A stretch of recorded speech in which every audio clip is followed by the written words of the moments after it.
There are still some companies having more work than they can get to, but others are beginning to see a slowdown. Nobody knows when the next recession will come or to what degree it will negatively affect any particular industry. But even without a recession, it's inevitable that one day we will want more work or customers than we are currently getting at that moment. Today, we will talk about how we can find revenue opportunities that we already possess and control. Running a service business can be hard.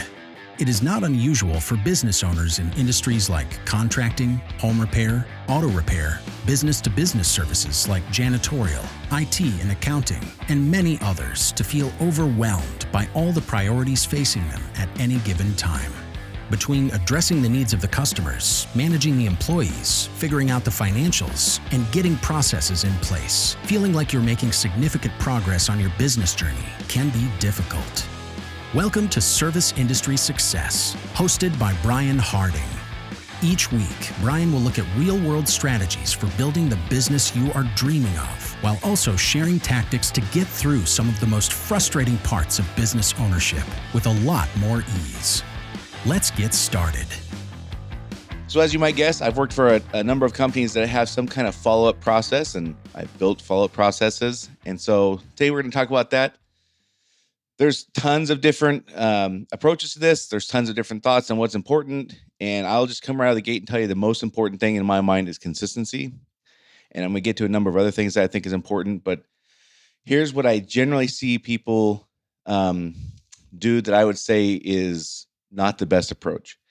And that is waiting until they really, really need the revenue. They really, really need the work to begin developing a process. So then it's a panic mode. It's fear-driven. Customers can smell the desperation, and it just generally does not go well. And at that point, some of the things that we'll discuss here in a little bit are exposed in that we don't even really have a plan. We don't really know what we're trying to do. We're just trying to get money. And that just doesn't come across very well. So I've also worked at companies that had no particular plan and no thoughts even on follow-up. And I get it. Like, you go out and leave an estimate, or somebody calls you and it expresses interest, and then they just kind of go away, and maybe they just weren't a good fit. I get it, but there's going to come a point for any company that's growing that we're going to want to build in some kind of follow-up process, because even if the company is growing and your marketing is working pretty well, and you're in a recession resistant industry, let's say, even there's going to be times where you need to be able to draw upon that. And it's silly to pay for the marketing and not get the most you can out of it, like not to get the most ROI you can out of it, I think. So anyhow, the first thing is I would recommend just tracking everything. Track every lead, every sale, every missed opportunity. So I shouldn't say everything. Track every lead, every sale, every missed opportunity for sure. Where the lead came from, what it was for, did we get the sale? If not, that's a missed opportunity. And begin defining some kind of metrics that indicate what is quote unquote normal for us. So this episode is really not about that, but if you aren't doing those things, fixing that is probably a lower hanging fruit than what I'm going to talk about today. So before you spend your time following up on sales that have not yet closed, I would say if you don't have a tracking mechanism to understand for every $1,000 or whatever we spend on marketing, we should get X number of leads. For every number of leads we get, we should get X number of estimates or opportunities or whatever. For every number of estimates we get, we should get X number of sales. If you don't have some kind of idea what that looks like, then that might be a better spend of your time than doing the follow-up stuff, because learning where your weaknesses are there might be more beneficial and faster. So that's a whole other episode, though. We're not going to get into that today. But if you don't have those things, I would start there for sure. So, assuming we've done a reasonable job of establishing or building some kind of tracking system, or even buying a tracking system to measure our performance, from marketing, onboarding, whatever that looks like in your industry for your customers, to the first call or estimate, and sale. Now what? All right, so let's look at what we want this to look like at the end first. So. And you'll see why I'm doing it this way here in a couple minutes. But at the end of this thing, after I have this system up and running, I don't want to be the owner of it. I don't want to be the chief follow-upper. That's not what I want my role to be in my company. I don't want to have to spend an inordinate number of hours making this happen. I want to build a system that kind of runs on autopilot. And it may take me a few months, maybe even several months, maybe even a year to get a system built. And I might have to build that. I might have to be the one who puts this thing in place and does the research and educational and development stuff that we're going to talk about here. But at some point, I need to be able to turn this over to somebody else. I want to get, once this thing is kind of up and running, I want to get some kind of report, preferably data driven, with a verbal briefing of some sort. So what works best for me, and this may not work for you, but what works best for me is some kind of email I would get on a Friday or Monday or Tuesday or whatever day, and I scheduled 10 or 15-minute briefing with whatever employee owned this process, where they would just go through it with me. And this was part of my weekly routine. We had meetings on our accounts receivable, and we had meetings on a variety of other things. But part of my weekly routine was just going over this report. Here's how many follow-up calls we had to make. Here's how many we made. Here's how many we made contact with. The ones we made contact with. Here's the ones that we think are still promising. Here are the ones where they're dead. The leads are dead.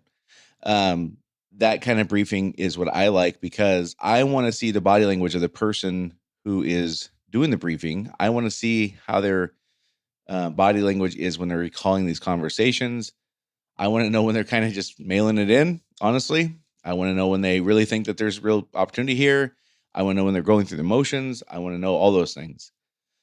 So that's why I like the weekly briefing. If I just get an email, I don't get any of that stuff. They could be completely, the employee in the company who owns this process could be completely not engaged, and I would never know if I didn't have some kind of verbal briefing. So that's why I like that part. The other thing to keep in mind is who owns this thing might change. Who owns this process? So the description I just gave you of this weekly briefing was probably an entry level, not entry level, but yeah, maybe an entry level like dispatcher in my company. Been with the company a few years though.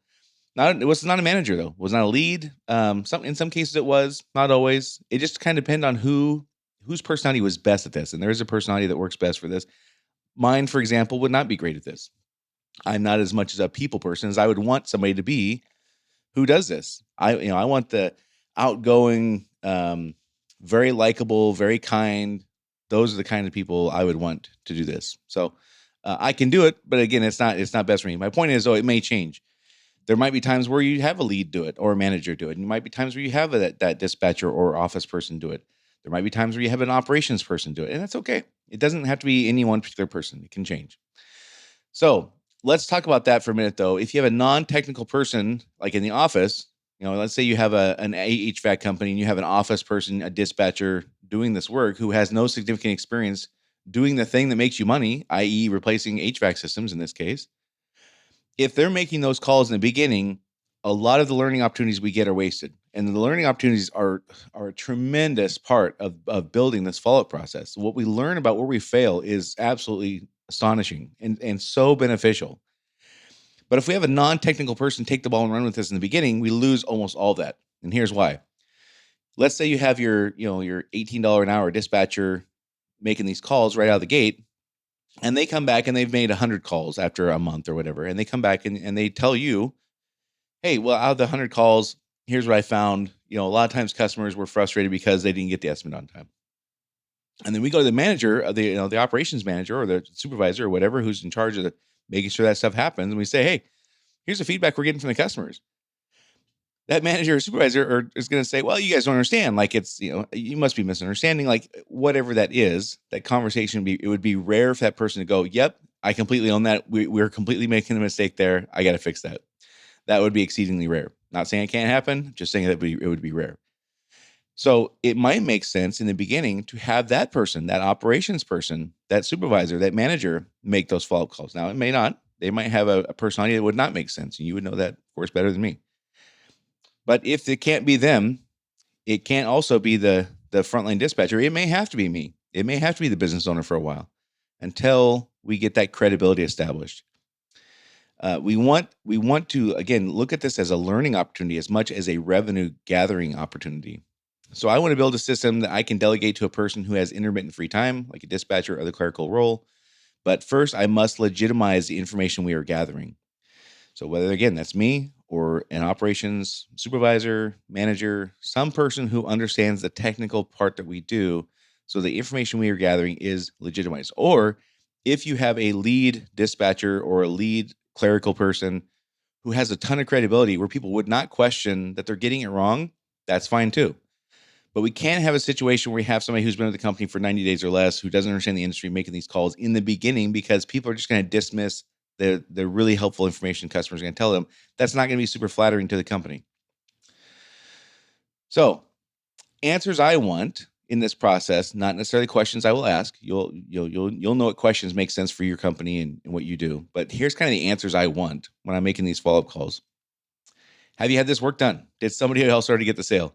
That's really the first part of it. And the answer to that, yes, is going to go down one path. No is going to go down a completely different path. So the very first question that I want answered, again, not the very first thing I would say necessarily on the call, not the very, and I wouldn't phrase it this abruptly, but it's a short podcast. So I'm not going to deliver like flowery language for all these things. But the answers I want are: did somebody already get to work? Is the job already done? I mean, am I on a educational path here, or am I on a path of trying to get the sale? Those are not the same paths for me. So if the answer is yes, somebody else has already done the work, now I'm on just a mission on how to improve. Essentially, I want to know, why did you say no to us and yes to them? That's the crux of what I want to know. And the answers, by the way, are not going to be flattering. Like, they said no to us, they said yes to the company. By nature, the answers they give us about what we did wrong are not going to be awesome. They're going to be hard to hear in some cases. I want to learn, what could we have done, if anything, to earn your business?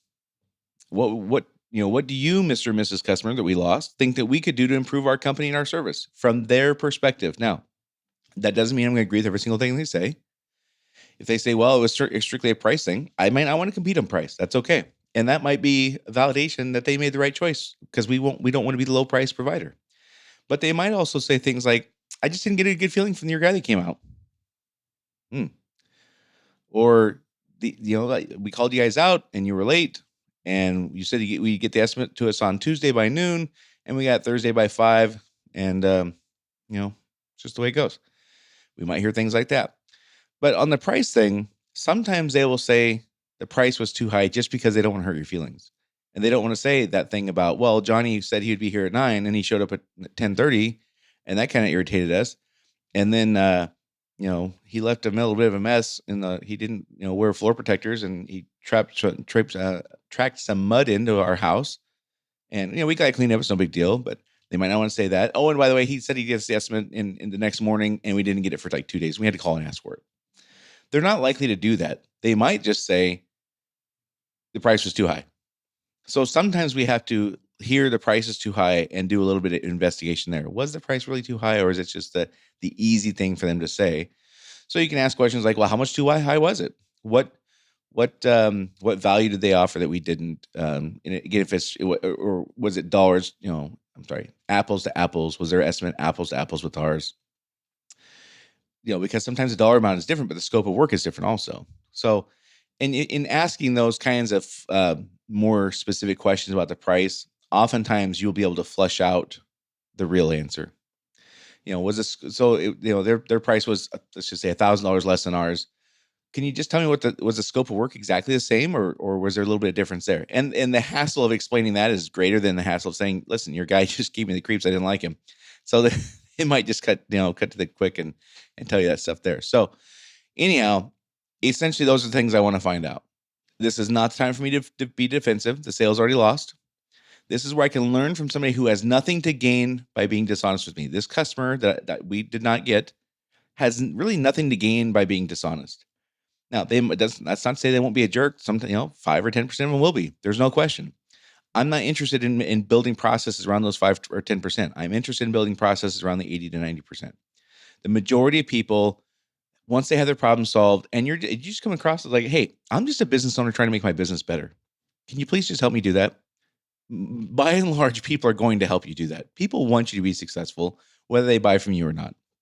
So this is a time to learn, not a time to be defensive. So what I would not do, and then of course, this is the path if they've already had the work done. If they've not had the work done, then the path is a little bit different, right? I want to find out what we can do to earn the business. right?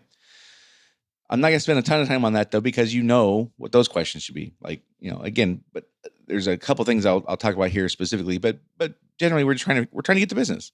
We want this is your sales process. So just follow your sales process. So a couple things I would not do is open the call though, offering a discount. They might be ready to say yes. Maybe they just needed a couple weeks to think about it. Maybe it was a big decision. Maybe there's something else that's kind of was in the way that they had to work around. Maybe they had to transfer $20,000 from their retirement account. Who knows? But what I wouldn't do is, make the phone call. And the first thing I say is, hey, we're offering $1,000 off for all customers who had an estimate last month. A, that reduces the credibility of the pricing we gave. And B, they might be ready to say yes without the $1,000 discount. So I would not do that. I would also not assume this is strictly a process of finding the quote unquote right dollar amount. They often are considering more than money. So hopefully your sales process incorporates more than just dollars and cents. This is not necessarily just a dollars and cents and finding the right dollar amount for the package you offered conversation. In some cases it is, but not always. We got to find out what the real holdup is though. So if we're just focused on money and money is not their issue, then we're going to be just wasting our time. All right. Also, do not approach this call as a chore. It's better to not make these calls than it is to call and just be robotic and going through the motions. Whoever makes calls, it doesn't matter who makes calls. If it's going to be robotic and going through the motions and this is just a thing I have to get off my list of things to do, it's better to not make the calls, in my opinion. Now, you might be giving up the revenue, but the feeling you give that customer might be the last feeling they ever have about your company. And holy smokes, if it's that robotic, I just got to get this done so my boss doesn't kick my butt later on. That is not the last impression I want to leave with anybody. So it's got to be like as much as we can. Again, these are not fun calls necessarily, but we got to have enthusiasm. Enthusiasm contagious. Hey, we can't wait to take care of you on this thing. What do we got to do to get going? Like that's basically what we're trying to figure out. What's the criteria we're using to make decisions and how can we help you overcome that? Let's move forward. Like this should be exciting, and fun. So, ideally, and I know it's easy for me to say sitting here. Okay, what I do want to do though, again, is ascertain what's the criteria they're using to make decisions. We can't assume it's just money. Sometimes it is. We can't assume it's just that though. There are oftentimes other factors in play. So here's some answers I want. Again, not necessarily questions I would ask, but is there anything that they don't have clarity on? People will not step into uncertainty. This is critical for our employees to understand this, especially critical in a follow-up call. If they just don't get a piece of it, they're not going to do anything. They won't want to say buy from somebody else. They'll just stay stuck. And if they don't have clarity, especially if we're talking about a $10 or $15 or $20,000 job, they're just going to stay there until some epiphany happens. And when they have that epiphany, boom, they're done. They're moving on. If there's something they don't have clarity on, this is a perfect time for me to figure that out. Do they think that we are offering a solution that will solve their problem? And that's kind of a yes or no answer I want. Again, that's not the question I would ask, but the answer I want is, do they think the solution we provided is going to solve their problem? If the answer is no, or I'm not sure, the money doesn't matter. If the follow-up doesn't matter. They want to know, is this going to solve my problem? If the answer is maybe, or I'm not sure, then that is the conversation we should be having. So to that end, I might be asking them, what other kinds of solutions are they considering? Just because my company came out, again, I'll use my hypothetical HVAC company, just because I came out and offered a solution doesn't mean they aren't getting a different solution from a different provider, not just a like for like competitive bid from somebody else.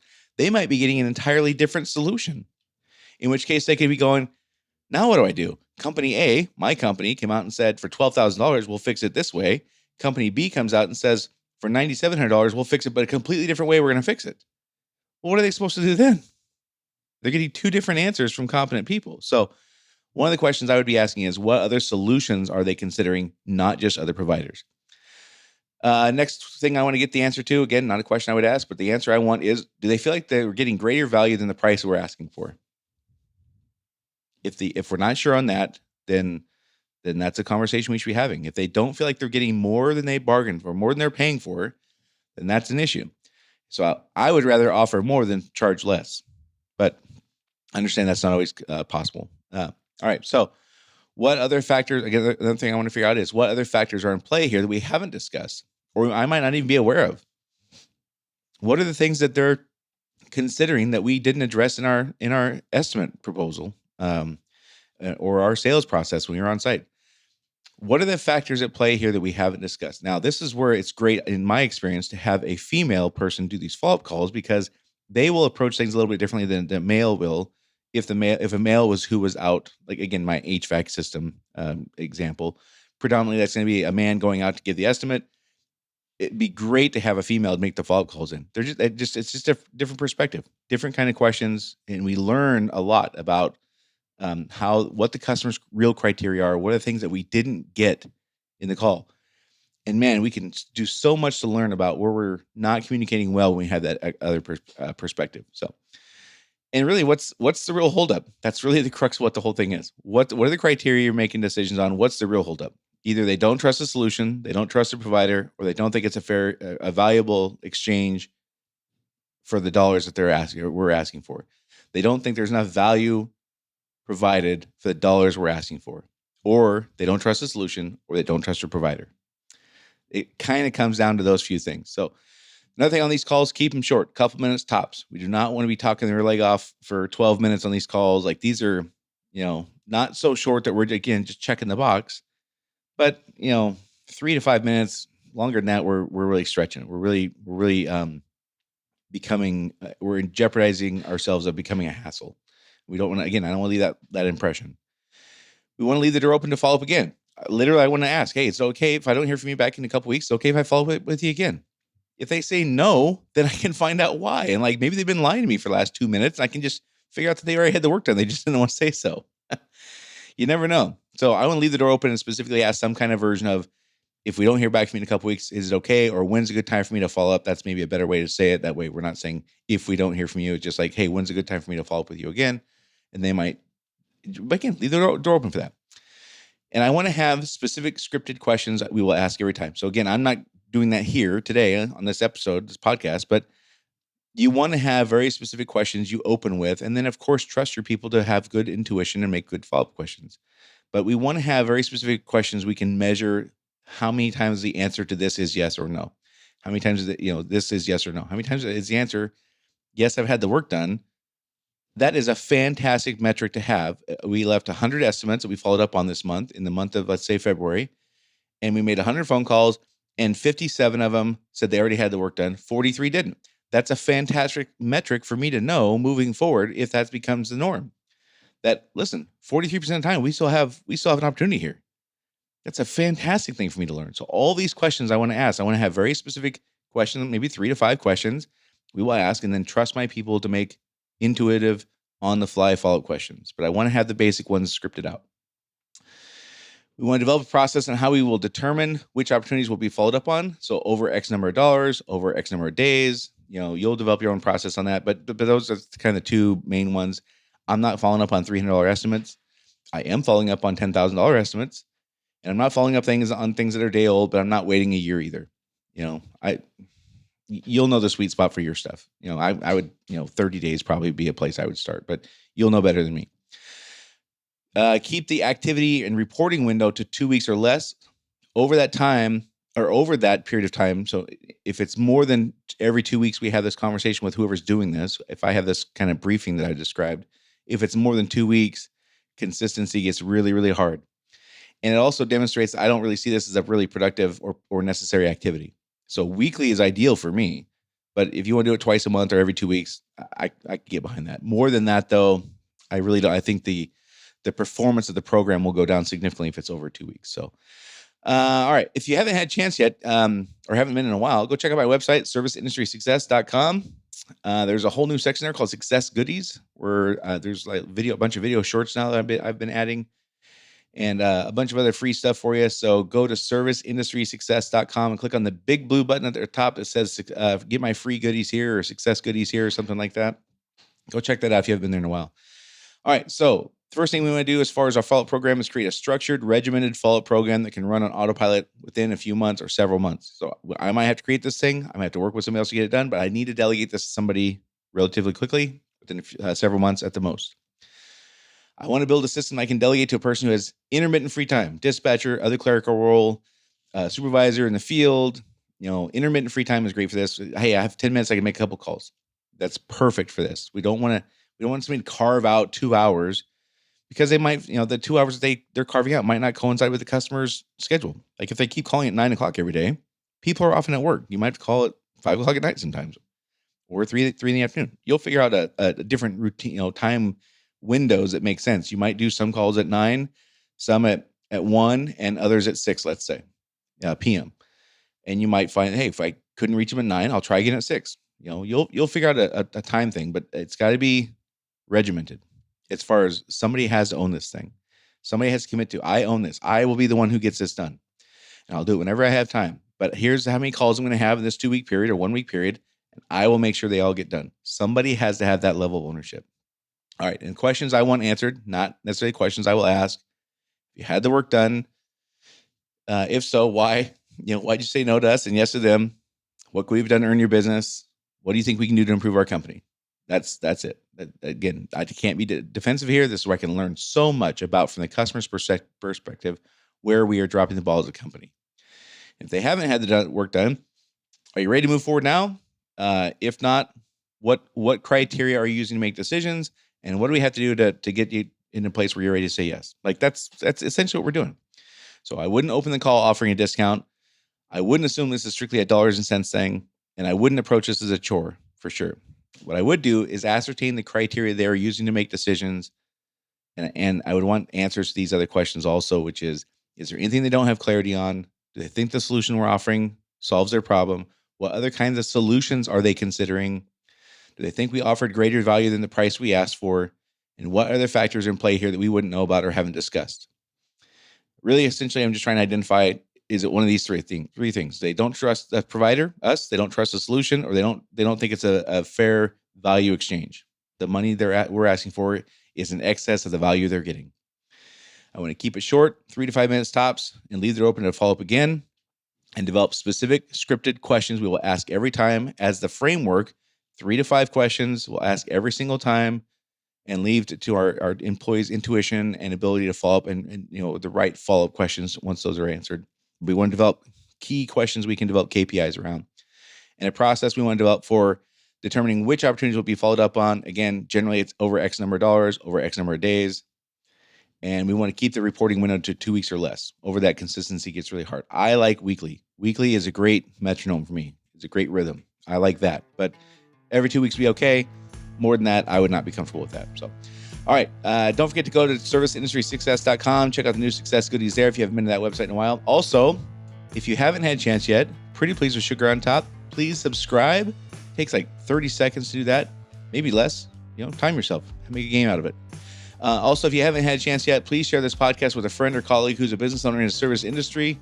Our goal here is just to help as many people as possible with things like this. Like, who's talking to people about how to develop follow-up programs in HVAC companies? This kind of stuff we want to help with. So share this podcast with a friend or colleague who's a business owner. Help make their life easier. You never know what little nugget of information might be the difference between them having a great week and continuing to struggle. Also, if you haven't had a chance yet, give us a rating review. Sure appreciate that. So that's it for this week, and I'll see you all next week.